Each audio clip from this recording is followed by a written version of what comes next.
afternoon and good evening, everyone. We're very excited to have all of you here for this fashion revolution and to join the revolution together. First off, I would like to thank all the panelists who came here tonight to join us, and we couldn't be more excited to have everyone. Before starting, I would like to introduce you to all the societies that have supported us, UCD Fair Fashion, for our event this week. And they are here. They are Fashion Revolution Ireland, who will be also in the panel. We have UCD Global, ECO UCD, Amnesty International UCD, UCD Students Union, Green Campus Trinity, TUD Fashion, Trinity Amnesty, and UCC Students Union. Then I would like to ask the panelists if you are okay to record the event, so we have it for the future. If everyone is fine, please nod. Okay, awesome. So these are the societies, and these are our panelists. We have, very briefly, I will introduce them, but they will go further into what they do, what the organization does. We have Karianne Moran from Fashion Revolution Ireland. She's here, and she's an activist, and she's part of the Fashion Revolution for Ireland. She's involved in law, into sustainability, and especially into sustainability for the fashion. Then we have Paula Martinez.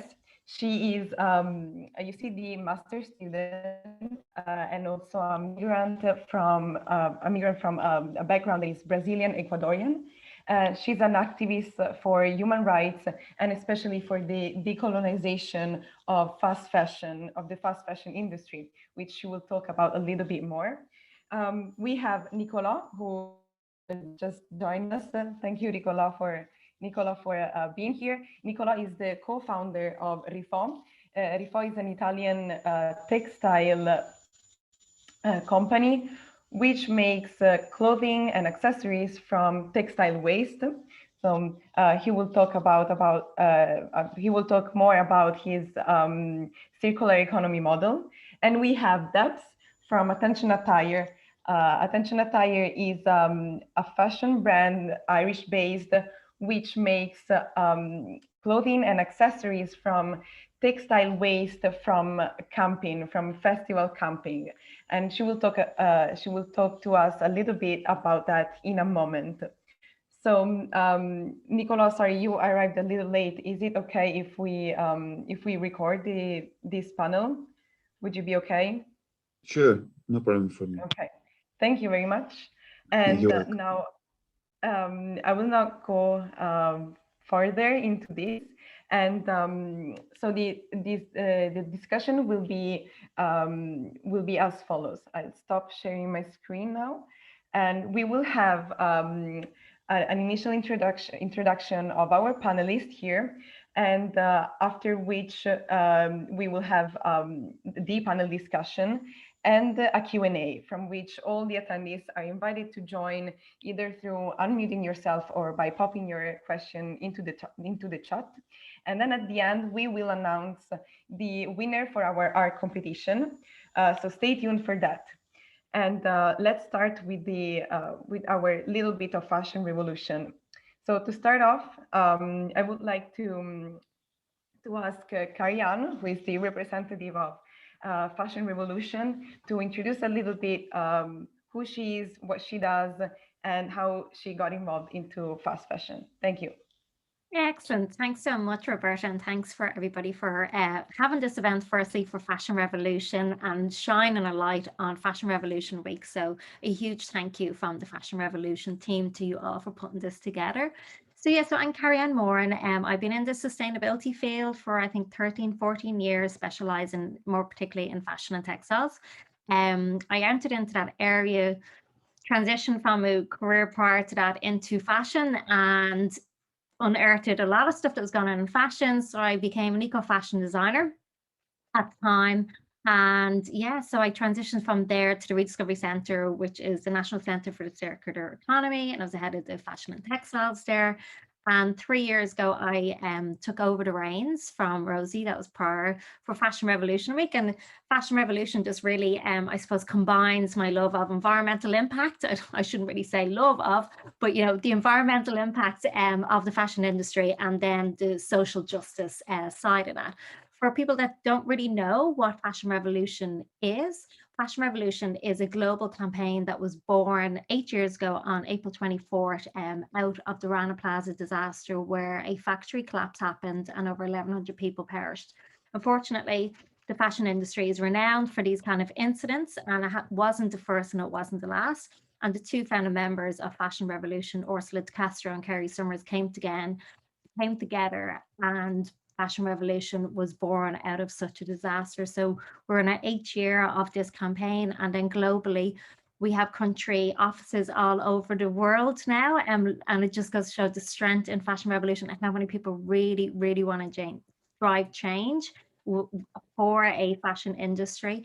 So yes, it is our 8th year of activities, and our activities range everything from research papers to panel discussions to podcasts, anything that we can kind of drive impact from.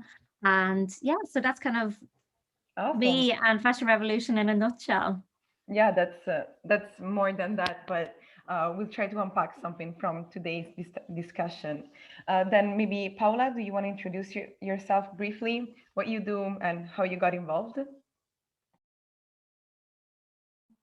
Yeah, I studied at UCD. I was in my undergrad studying politics and French when I just realized fast fashion was really bad in Ireland. I'm Ecuadorian Brazilian. I just came here when I was 17, and I haven't purchased clothes, I think, since I was like 15, because we watched the true cost with my mom, and a lot of child labor that happened in the fast fashion industry happened in Brazil, actually. So when it's so close to home, I think it gets to you way more. And so basically, I started to create UCD clothes swaps, and we were monthly clothes swaps, and it got quite big and popular in UCD. And yeah, so basically, the aim was to educate people on fast fashion and to create a solution for us to stop consuming, because I believe in just like overall making people understand that they don't need to consume as many clothes. Like never in humanity we have consumed as many clothes as we're doing now. So the clothes were basically the whole university exchanging clothes, and it worked perfectly. It was really nice. People actually got used to it in like a monotonous way. Yeah, every month I go there and exchange clothes. So yeah, and then I'm doing right now a master on racial issues and decolonization and migration law.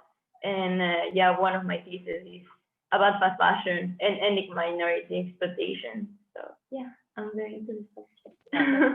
That's great to find solutions for people who don't know what is going on just because nobody tells anything about that.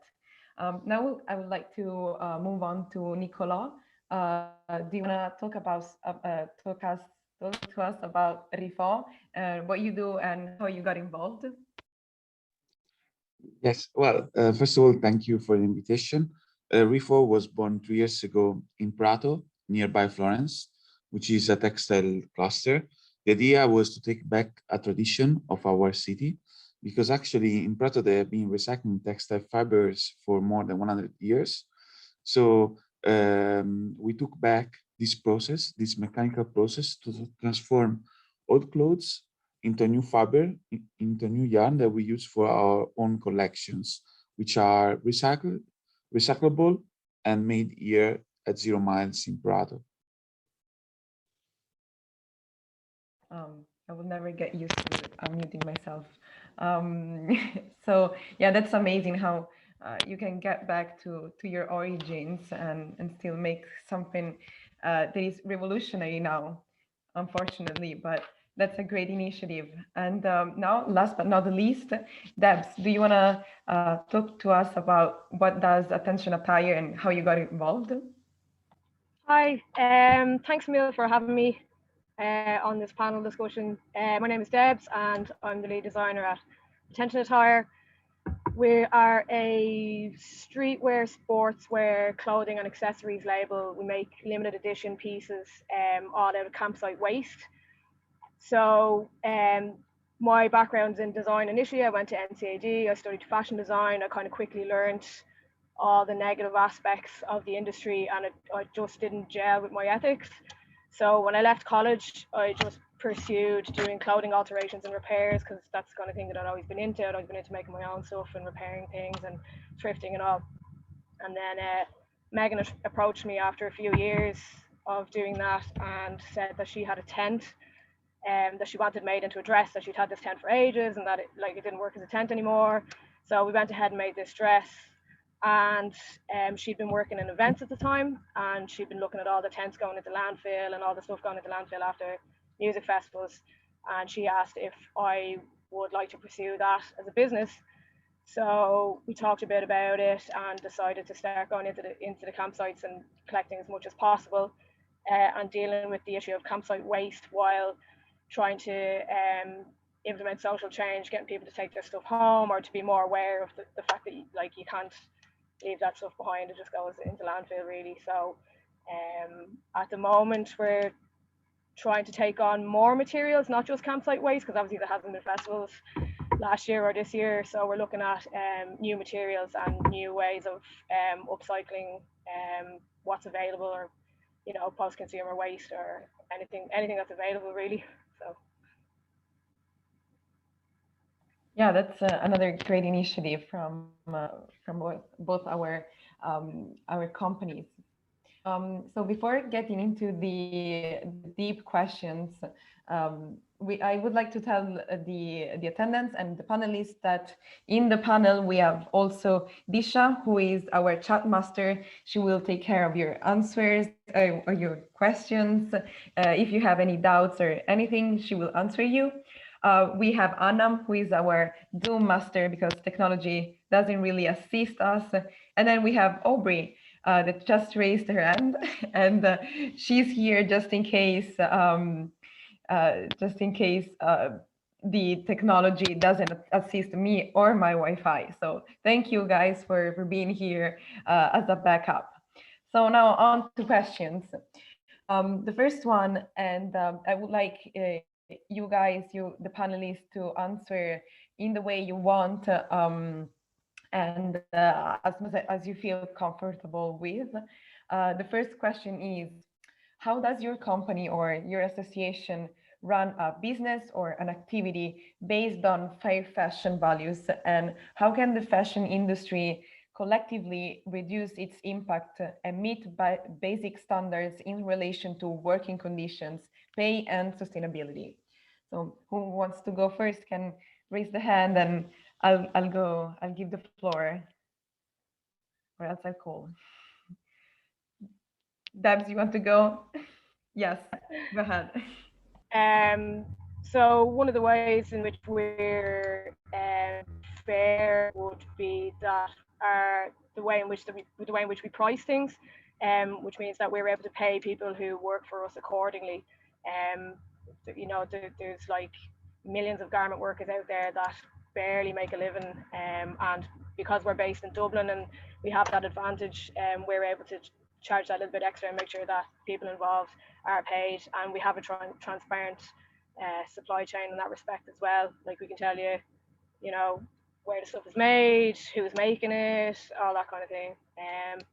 So I think, like, obviously on a global scale, the Who Made My Clothes hashtag obviously has been very important and continues to be very important in regard to establishing human rights and fair wage throughout the fashion industry. So that needs to keep up, and more people need to ask that. Yeah, definitely. That's a great way to stop, in a way, fashion textiles and ethically make clothes. So, Karianne, do you want to answer? Sure, I'll add on to what Debs was saying there. We come from a different angle. Fashion Revolution is a movement. It's a fashion movement to shine a light on what's happening in the fashion industry. So how we were set up initially was because of the hands that made the clothes, unfortunately, are the people that are suffering most across the value chain. And that's why Fashion Revolution was born, was to shine a light and bring transparency on that. And we have been doing that every year. So each year, Fashion Revolution campaigns for better regulation, policy, publishes research, and really, again, shine a light and delving deeper into what is actually happening on that. And what Deb's mentioned there with the hashtag Who Made My Clothes, that was one very, like I was talking about this earlier on, it was one very simple hashtag ended up generating a 250 million global impact of how the reach of that was in one of our campaigns alone. And what the drive from that actually came from is your simple hashtag and your simple tagging of a brand actually drove brands to come out and discuss and become transparent. Now we have a massive road ahead with brands, absolutely, but the movement is happening and brands are being shaken up by these small impacts. So that's what kind of Fashion Revolution does. It's the driver of, I suppose, exposing, to be clear, and also looking at solutions as well. And every year we bring out different kind of campaigns and teams. And this year in particular, our theme is rights, relationships, and revolution. And it really goes back to basics as to why Fashion Revolution was born, and to really show that there is a relationship for the people all across that value chain, and we need to be responsible with that as well. Yeah, you're right. Brands need to be more responsible with what they do in both social and environmental terms. Paula, do you want to add on that? Yeah, so basically mine is not a business at all, because I guess that's like my whole focus. I believe that in the education system, it should change how we perceive buying and consuming, because I think it has gone too far. And like, not only the earth cannot take it anymore, like the planet, but it's affecting real human beings at the same time that are exactly like us.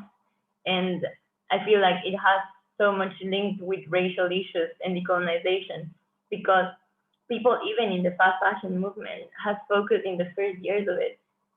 I think it started for the Rana Plaza, but I think it has focused more on the environmental side, when it's kind of like the human rights side is barely spoken or touched. And I feel it shows how, why don't we care about brown bodies or black bodies that are the ones making our clothes? Like, they're exactly like humans, like everyone in the West, but it seems like we don't see them that way. So basically, I feel like in universities, they should give us different alternatives to consumption, because also young Irish people are such high consumers of fast fashion. And like, you can see it even being such a small capital, there's so many fast fashion shops and brands, like almost 2 streets away to each other. The repetition is crazy. So I started UC Closer just to give an alternative to people, because I also believe in universities where you learn, and like your brain is still changing and you can relearn things and just to stop acting as you acted all your way as a teenager. So yeah, hopefully I feel giving alternatives to college students and making it a bigger thing, it will make it better for them to stop consuming as many clothes. Yeah, as you said, there are so many brands that just do the same and probably produce also in the same place.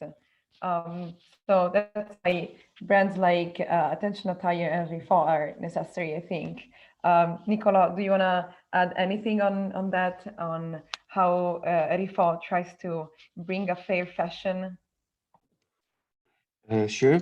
Well, in our case, I think that there are two things that make our process valuable in this sense, which are a local production, because actually we don't produce internally, but we work with local suppliers, with family-owned enterprises, with craftsmen, with businesses that have been doing this job for a long time.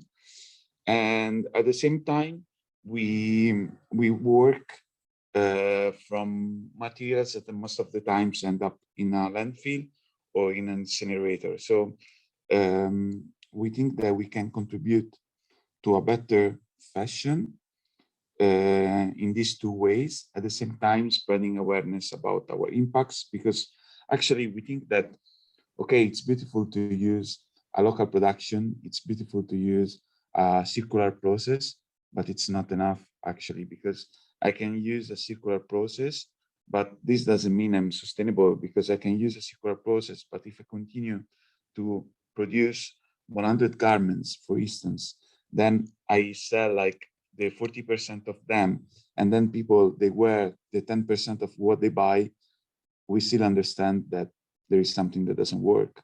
So it's important to use a circular process. It's important to use a local production, but at the same time, it's important to understand better our needs and to not fall in love with marketing initiatives or like push up notification that push us to buy something that actually we don't need. Yeah, that's so true. As consumers, we have a responsibility as well. So thank you, and I will move on to the second question.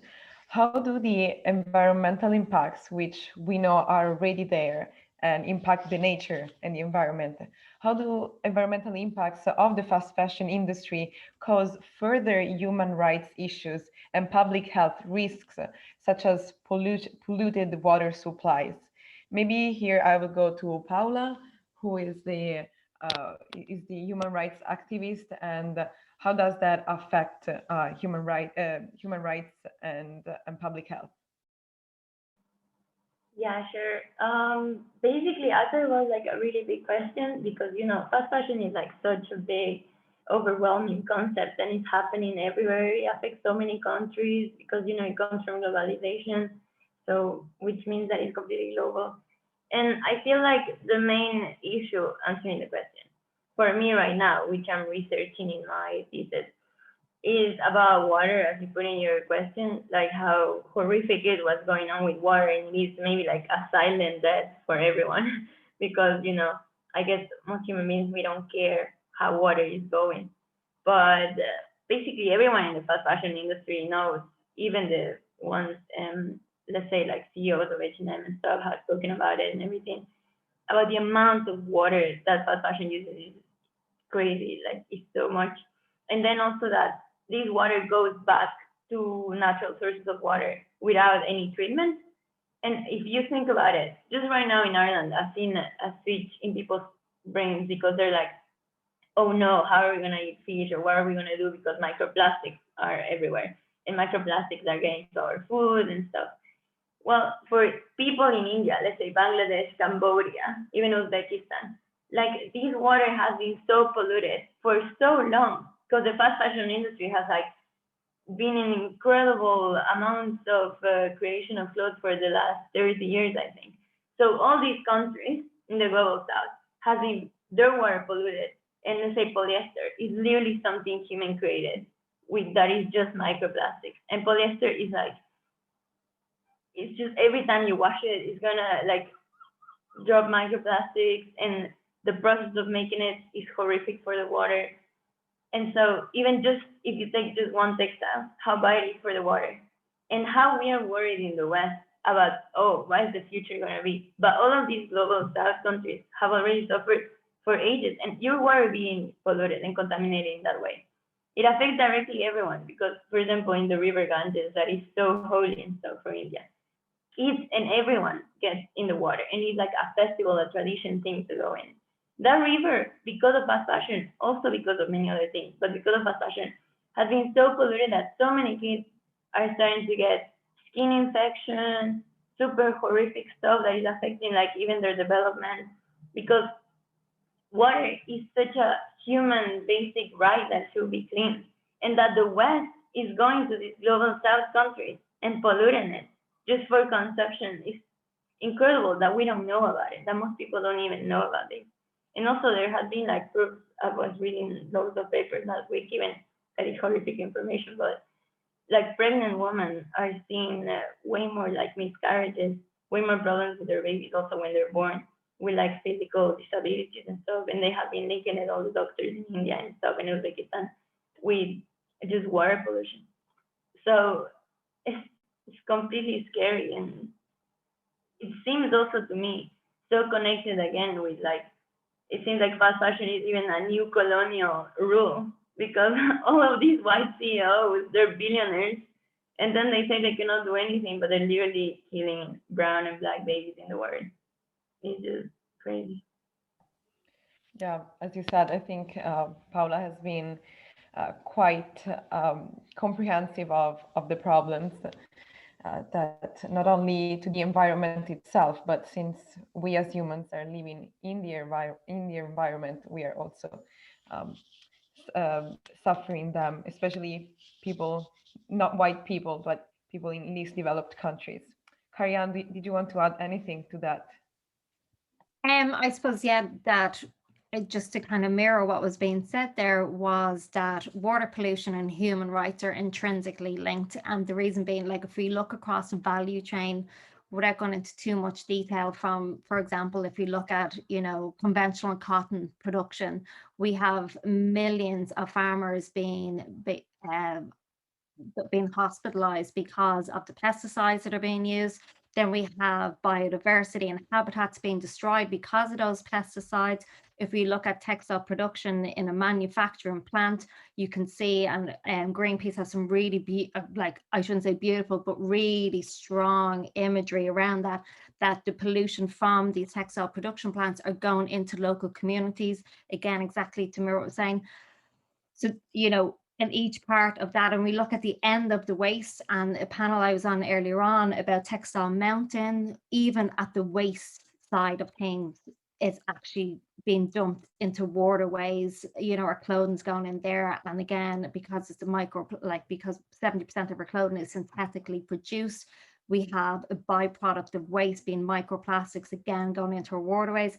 How we wash our clothes, like all across the value chain. And in turn, about 20% of all water pollution comes from the fashion and textile industry, which is a staggering statistic on that. And it just goes to show how little kind of regulation sits around the whole value chain from farm to waste, you know, that there's no protection there. And yeah, and humans are suffering all along that as well. Yeah, absolutely. Just recent, what unfortunately many of us know, but so many more of us ignore, in a sense of that they don't know it, and we're never told. Debs or Nicola, did you want to add anything on that? Well, I think that one important thing to note is that when you produce a garment, you consume, and sometimes also you pollute. And well, if you think that you consume and pollute for something that actually you don't wear, or you wear only once, we understand that it has not only an environmental impact, but then also it can have a social impact. And it's really important, in my way of seeing the things, is that not only to take more care about our environmental impacts, but at the same time to change the way we produce, and not only applying a circular process, but also in reducing the amount of what we produce, because it's not only important how you do it, but how much you do it. And I think that if we change this, it has a positive impact in both environmental and social terms. Yeah, definitely. So for instance, Rifa uses a pre-order kind of style, so they know, and the brand knows more or less how many garments they can produce. Debs, did you have any ideas or thoughts to add on? Well, I think everybody's pretty much nailed it there, that like the biggest human right that's been infringed is the right to health. And, you know, as Karian said, like, obviously water is like the biggest thing that people need for consumption and for, you know, growing things, whatever. And if that's polluted, then, you know, that's taking a huge chunk of people's health away. And the same with like insecticides and pesticides and that kind of thing in cotton production. Like, you know, it's causing like I think I read it was 20,000 people a year to die from cancer and like miscarriages and miscarriage related deaths and like all this kind of thing. So I think everybody kind of nailed it there, that like, you know, it's the chemicals in production and the amount of water that the fashion industry consumes is taken away from people's health, and people should have the right to health. So yeah, absolutely. And it's good to reiterate this concept over and over until people interiorize them. So we'll go on to our next question, which is very closely related to what we just talked about. So we know that outsourcing to the global south, where corporations can exploit limited environmental and labor regulations, allows the fast fashion industry to thrive. How can this cycle be interrupted in a socially just way, possibly through policy or adopting a circular model, circular economy model, or in some other way? I think we have touched on this, but if you would like to go further onto what could be the big solution, if there is one, raise your hand if you wanna speak first. I think from a human perspective, we need to have a global living wage, you know, and that's the main issue. There is the hands at the end that are creating the clothes are being paid absolute pittance, you know, so your €5 t-shirt, your fast fashion piece is coming at a cost somewhere along the lines, and the people at the end are making it. So for me, I want to say a living wage looks different to every country and every region. So, you know, you need to we need to look at how that economy exactly is.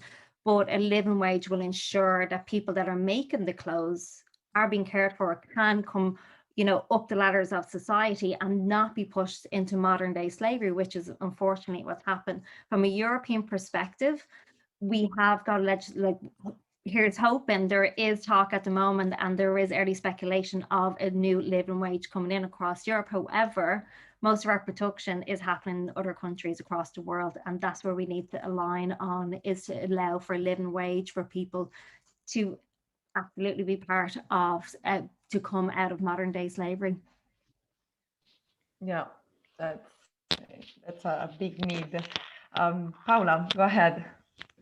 Yeah. Basically, like I've been trying to study this for like 2 years, because it's such a complicated question, no? Like how we go forward, how the system can change when it's so profitable. Like, you know, the fast fashion industry makes 3 trillion a year, and like it's most of the economy for all of these countries like Bangladesh, Cambodia, Thailand. It's just crazy amount of money that comes from fast fashion. That's why I feel like it should be, it's very complicated, but it needs to be like a global thing. As Karen was talking about, I believe also that it has to be, as you were saying, a new building of the system and a political reform. As many people have said, activists, it has to come also from the government, because like all the fast fashion started because all the trade barriers started going so soft. And so also then all the industry could go to different countries where the living wage was really, really low, and the human rights and anything that was like, you cannot do this or that. Because most of these brands are European or American, where you guys here have 1310 rules about working and human rights and stuff. But then when they go to these countries, they don't follow any of that. So I believe it should be like a rebuilding global system that will be hard to do, but like has carried like accountability to the brands that are the biggest ones and have been doing this for the longest time. And then also a lot of people have been talking about redistribution of the money that comes into the industry. So for example, nearly all the heads of these industries are billionaires, like so rich, their net worth is crazy, just even unimaginable number of money. And so then all of the workers are paid nothing. So it makes no sense even, and it could be easily through policy reform that change. Like the middleman could have way less money maybe, and just make it a more fair statement. But And then there should be state surveillance too, I believe, like to keep everything on track.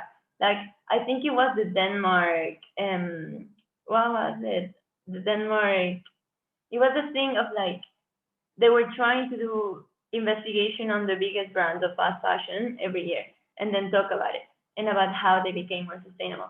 But then that doesn't matter in the real sense of the word, because that reform is made by fast fashion brands for them. So they actually don't need to do any change. So I believe it should be a more real change of controlling these crazy capitalist, massive corporations that are just going anywhere they want and using people. And I do believe though that the future is what these three people are doing. I think the work is amazing. I feel like small, more local things and seeing at each place's problem and like waste to say and recreating and just like upcycling or doing more recyclable textiles. I think that's just like the future of fashion and where it's gonna be, and hopefully. Yeah, I agree. And what do two small and local businesses think about that? What could be the big solution to that? Who wants to go first? Nicola. I saw Nicola first. No problem.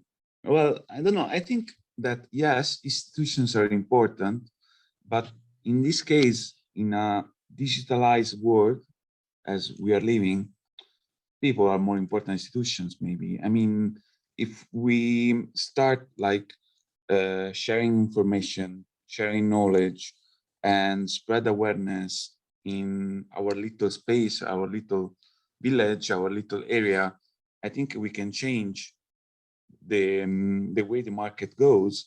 And it's something that it has been doing, because as you can see, like now, today we talk a lot about sustainable fashion, about circular fashion, about green fashion. But is it something that institutions pushed, or is it something that came by people? I think this trend is coming by people, and the market is recognizing that. It's doing greenwashing to follow that, yes. But at the same time, we realize that as people, together, we can move to something that care about our environment, that care about human rights, that care about fair wages. And I think that the best thing we can do is to share information, as I said before, and also to start a small fashion revolution in our lives as well. Yeah, that's why we need to talk about it all the time. Debs, what do you think? What can small businesses or institutions do? Well, I think for small businesses, one of the things that we can do is become more circular in that we reuse what we have and we try and keep fabrics in the loop for longer and that kind of thing. So we're not expecting like, you know, brand new fabrics and brand new products each time to come, you know, haven't been outsourced from other countries. We're using what we have and we're using what's available and trying to reuse things again, like what I'm doing in my business. But just to touch off what the rest of them were saying about supply chain transparency. I was at a Fashion Revolution talk a couple of years ago, and they talked about the positives of using blockchain and cryptocurrency, in that like because each transaction is encrypted with this information, like, you know, where it came from initially. I'm not going to pretend like I know too much about it, but the concept is that you can't just make this information up. Like, it's all encrypted in the money that's been spent and the money that's been used. And by doing that, it means that businesses can't hide certain elements of the supply chain. And I thought that like using tech for that was fascinating. And I think it definitely sounds very promising that, you know, people can't be as shady as they were. So yeah, it's definitely worth looking into blockchain.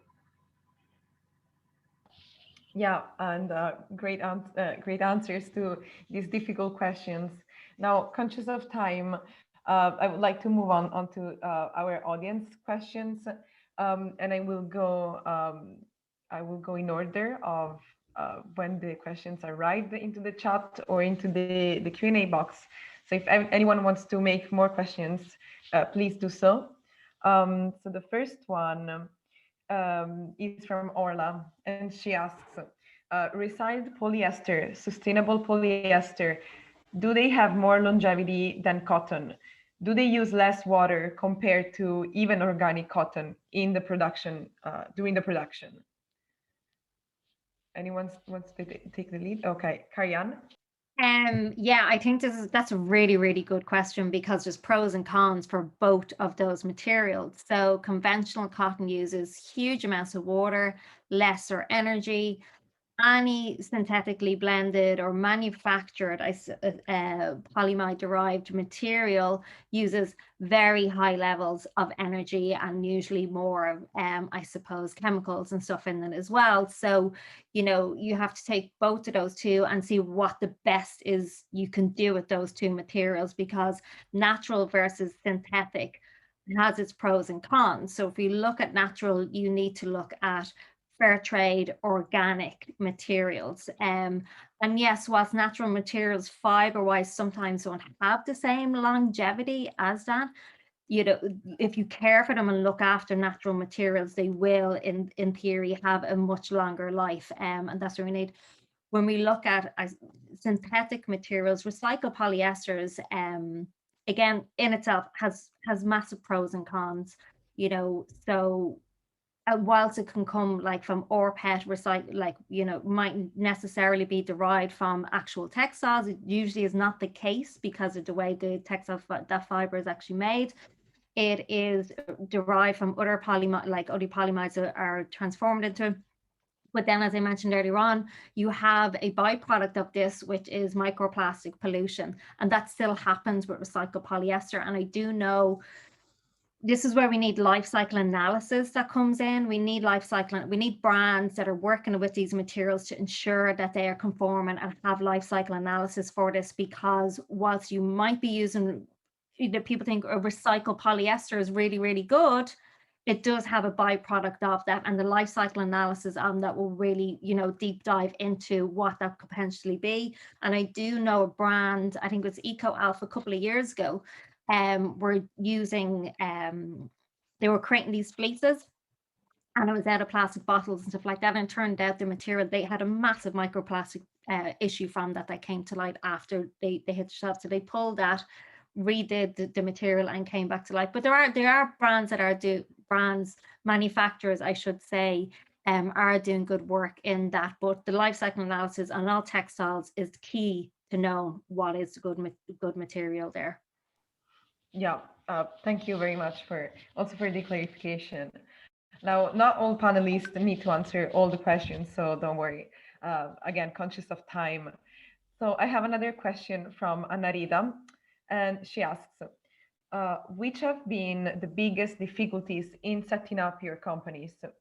In my case, for example, as an artisan designer and maker working with fibers, I find it particularly difficult to find suppliers priced in a way that it won't make my products completely uncompetitive in a market which for years has trained buyers to search for the cheapest item available. So without considering the quality, how do you make? So how do you do? So maybe ask Debs or Nicolas. Nicolas? Sorry, I see you always. Sorry again. Please go, Debs. Debs, go ahead. Okay, thanks. The biggest problem that we encountered initially was with pricing, you know, because our side of clothing, it's like streetwear, sportswear, and like you're competing with the likes of H&M and Pennies and these kind of places that can sell stuff at a fraction of the price. So that was, you know, that was a huge problem at the start. But I think like when we started like 4 years ago, people are kind of coming around to the idea now that like if you spend a little bit more money on a better product that lasts longer, it's worth it, rather than like churning through, you know, getting a jacket every season or getting a jacket every year or whatever it is, like that it's, you know, that it's better to spend a bit more money. But it's still, people question us like, why is it so expensive? And it's I mean, we charge accordingly to, you know, how it's made and where it's made and that kind of thing. So that was definitely the biggest challenge at the start, was people's perception of what clothing should cost. Yeah. And Nicola, do you want to also say something from your business? Well, I think that price, I mean, there are markets that are more price sensitive to others. For instance, Italian market is really price sensitive at the moment. And I think price is something, well, obviously in a business sense, okay, you can have the most sustainable product, but if it doesn't fit the market, your idea doesn't work. So you need a sustainable product, yes. At the same time, you need to to pay attention to price as well, in the sense that obviously if you have a good price, it's easier at the beginning to attract customers. If you have a less competitive price, it takes more time to get credibility and to get a brand, to get the attention of your customers. But I think that if you are able, through social media, through the communication, to communicate the story, the values, the people behind your product, your brand, price is a secondary thing. And this is according to our experience. At the same time, it's not easy to explain to people that what is important is not price, is the margin. I mean, I can give you a good price, but I have a 10 pair margin, okay? And this means that there is something that has been exploited. I can give you a normal price, but I have a fair margin, like a 2 pair or a 3 pair. This is the most important thing, but most of the times, normal people, they don't understand the difference between the price and the margin you make. Because like fast fashion, you have a really cheap price, but you have a 10 pair margin. So there is something paying for it. While a slow fashion brand, most of the times it has a high price, but a 2-3 pair margin. So it's the perception that changes, and it's not easy to communicate this, but with a direct business, it's easier than through a distribution, I would say. Okay, thank you very much for the suggestions and answering to the questions. Now, next up is how can you influence big brands of fast fashion to improve human rights issues within the fashion industry? Who want to go? Maybe Paula or Kariana? Or anyone? Yeah, I can go if you Paula, want. thank you. You can hear me? Yeah. Okay.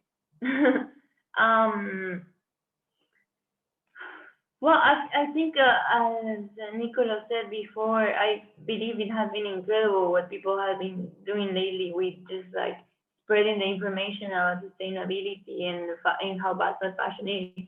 Because at least for me, it has really come from small documentaries, from small activities, from just like a ton of small people talking about it. Becomes a massive movement, as it is Fashion Revolution today. And also, I feel we can see that the brands do feel pressure to show that they're trying to do a difference. And yeah, there's many questions about greenwashing I see that I would love to answer, but I feel that's the fast answer, the greenwashing.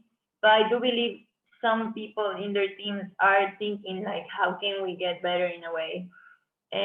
So I believe it's just being like talking about it, just really you as a consumer has so much force, you know, you talking bad about a brand, you just deciding not to consume there anymore and telling everyone you know and all your family. I think that means a lot, and that's a massive change you can do and pressure for them. But then apart from that, there has been so much talk, and I don't know if you guys saw, but 2 years ago, so many protests even against fast fashion in Dublin, like from Extinction Rebellion and stuff, that the Irish government was trying to pass even recently something to appear like they were caring about it, to put more tax to brands like Zara, like Gap and stuff. And I don't know if it passed at the end, but yeah, like the pressure can be felt. And I feel it's just like a movement of people deciding to put the little grain of information out there. Yeah, thank you. Now I will go for the last question, since we have received many similars that talk about or ask about the same thing. The theme is greenwashing. And what are your thoughts on greenwashing, on the conscious lines that now fast fashion brands are selling? And do you think that really those brands will be sustainable in the future? Who would like to take that? Karianne, go ahead. I don't mind. Yeah, I don't mind kicking in here.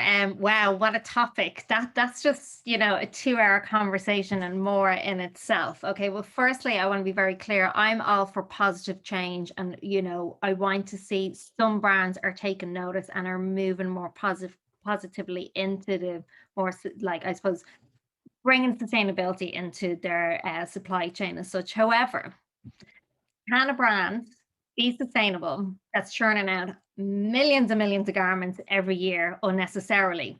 No, they can't.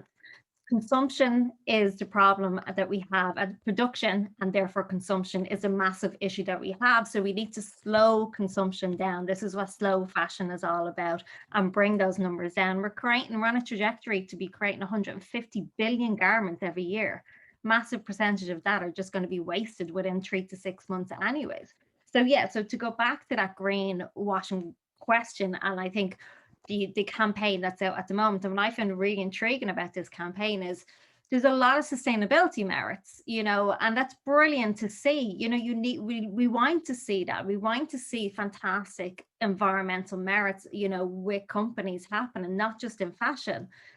However, a week before that, in news, we found out about that one of the factories that is creating clothes for this brand that we're talking about had a massive issue of exploitation happening in there. So how can we have a brand be sustainable when they're not talking about the people that are creating those clothes, And I think one thing that really kind of gyrated me in the last few days was another brand coming out to say that they're going to pay their staff back that were furloughed and, discounted because they've made so much money since they've reopened. However, they have still not paid up in the pay up campaign to the people that made those clothes when COVID hit last year. So there's a lot of contradictory happening in and around that. And brands will, harp on, you have to remember greenwashing is a massive marketing ploy. And if they're churning out something good, yeah, that's great. But to be sustainable, you can't have, like the real, I suppose, the 3 pillars of sustainability, the 2 in particular are, yes, the environmental, but the social justice as well. The people are involved in that, and they have to be interlinked. So you can't really have one without the other. And that's where greenwashing really comes into play. And that's, I think hopefully that's answered that up. Yeah, I think that's a very triggering question. And as you said, we could talk here for 2 hours just about that. But since it's really important, do you think that other speakers, do you think that greenwashing is lying in a way? What are your thoughts about it? You can raise your hand. Paula. I feel like Karianne is kind of like greenwashing is just one aspect of the whole problem with fast fashion. And even the thing that it has fast fashion, okay? It cannot go sustainable or ethical if it still is fast.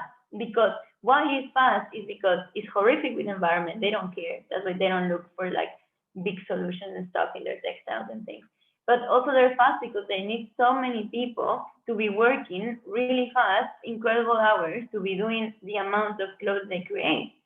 So me particularly, I believe fashion just needs to change, and that fast fashion brands are gonna have to or die or change to just fashion brands or something else. Because in all those conscious things of H&M and things, I think it's just ridiculous. I'm like, yeah, positive that at least they're seeing that there's a pressure.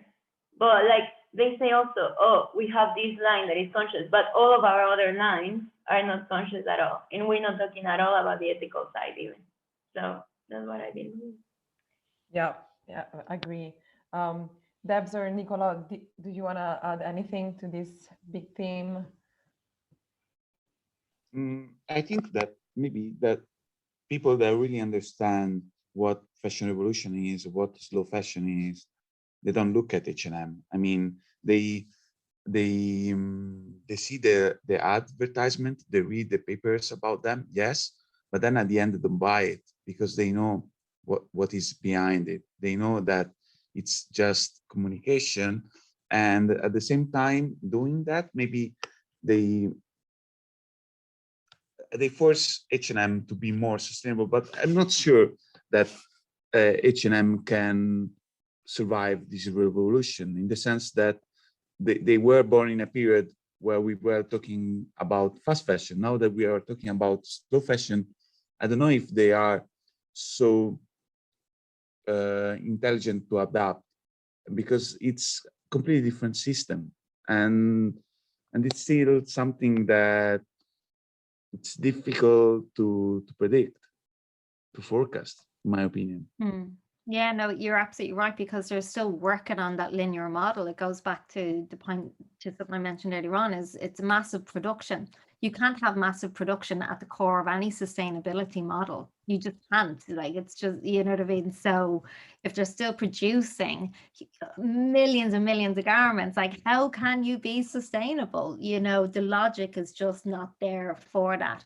Absolutely work away with the green merits, but you know, if you're churning out, as I said, hundreds and millions of garments every year, you know, it's just not. They're exactly what you were saying, Nicola. They need to, you know, slow down, reduce consumption, reduce production. Reduce production more so, in order to align with a circular model. But is it going to happen? Time, yes, but at the same time, they have a business model based on quantities, on a massive production. So if they reduce the quantities, what happens? Is it profitable or not? And I think it goes back to something you mentioned earlier on, like, you know, fashion was never meant to be this cheap. Our mindset, our model has shifted away. A couple of years, like, you know, when I was growing up, fashion was not this affordable. Fast fashion only came in the 90s. You had to save up for clothes, you cherish your clothes, you passed them on, you know, and we're going back to that mindset and that model. But you know, €5 garments were not in existence 30 years ago, you know, and that's the model has shifted, and our mindset around that has shifted, and that's where we need to be aligning and moving to in order to go back to basics on it. Sure. And they say that fast fashion is democratic because everyone can access beautiful clothes. But are we sure about this? Yeah. At what cost? It just goes back to that question all the time, at what cost, you know? And I think if you want affordability, this is where I love the pre-loved market, and charity retail really comes into play. It's that bridge into that you can still get affordable, good garments at a good price, because, you know, we want inclusivity. We don't want to price people out of being able to buy clothes either. So yeah, there's a fine line. Yeah, that was a great conversation. I don't know, Dabs, do you want to add on anything that was already said? I don't have anything else to contribute to that. That's spot on. Like, you can't have like environmental sustainability without human rights, you know, been looked after as well. So, nail on the head.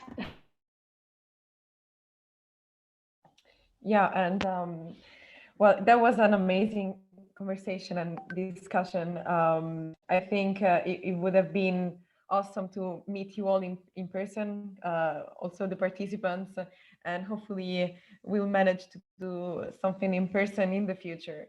But as for now, we cannot. But we have arrived to the moment of announcing the winner of our competition.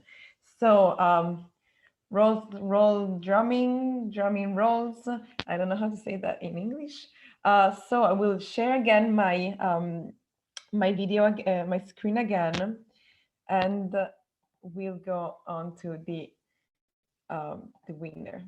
Okay, I think you should now be able to see my screen. Can you nod if you can see it? Can you see it? Okay, awesome.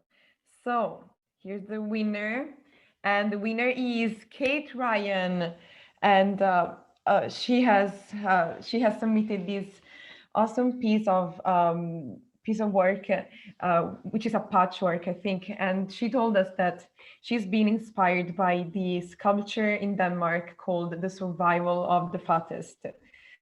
It's a fat man that is being holding up by a very skinny person, saying how the rich people, the few rich people, are living on the shoulders of the poorest.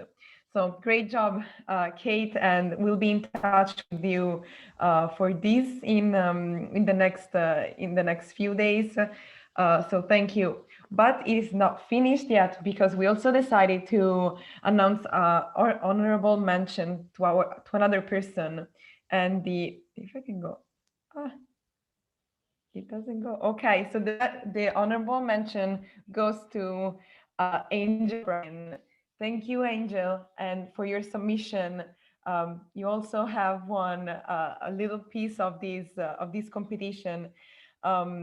She has been inspired by rave tickets from her mom from the 90s, and she thought that this kind of clothing, this kind of party rave clothing, are never made sustainably or in an ethical way. So she decided to design them themselves and make them herself. So there it is. And thank you for everyone who participated to our competition. We think it's very important to keep the word on, to keep speaking about it, and because unless we speak and we talk about it, about all the impacts from the social to the environmental, and from all the other associations, individuals, local businesses that do their part, we will never find a solution. So thank you again for all the attendees, and especially to our speakers who have given this little bit of time to us for the Fashion Revolution. And now I would like to wish you a very pleasant evening, and I hope to see you again in the future. So thank you, everyone, and thank you for participating to our panel and to our discussion tonight. Bye bye. See you soon.